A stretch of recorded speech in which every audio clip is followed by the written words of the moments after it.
像的语言沙文意识。言论自由的好处，就是互咱互相理解、重新思考，反省走向更较平等的社会甲国家。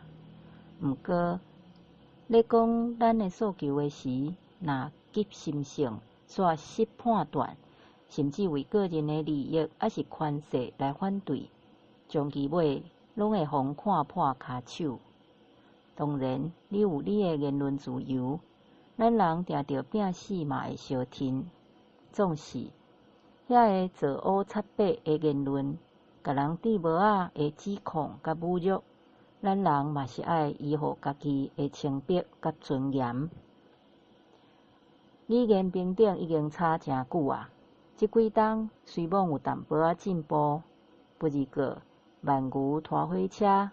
咱真惊本土语言20冬内就翘起，伤害的是政府官员的态度甲民众的无知。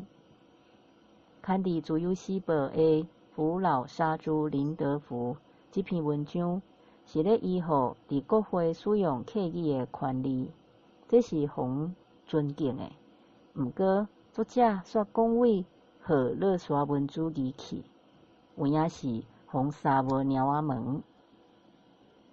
第一，林福德是要求客委会主委李永德使用华语，毋是台语，是安怎牵起台语族群的罪过咧？这毋若是挑工要徛台语人的空，阁是要制造台湾国语族的权力斗争，延前咱追求语言平等的目标。第二，伫文中会当看到作者真了解本土语言受中国国民党的迫害，阁话讲爱尊重差异，保障弱势，煞甲长期以来的华语霸权当作无看到，这敢毋是真奇怪？家己认为是咧吹杀母语，却毋敢正面面对真正的凶手。要讲沙文主义，爱思考的是目前是虾米人掌权？目前语言教育占上侪时间呢？敢毋是华语？到呾，咱含要争取台语电视台，就拢遐坎坷啦。何况目前敢若有客家委员会、甲原住民委员会，敢有台语委员会？这侪证据拢是证明台语族群是目前上无平等的。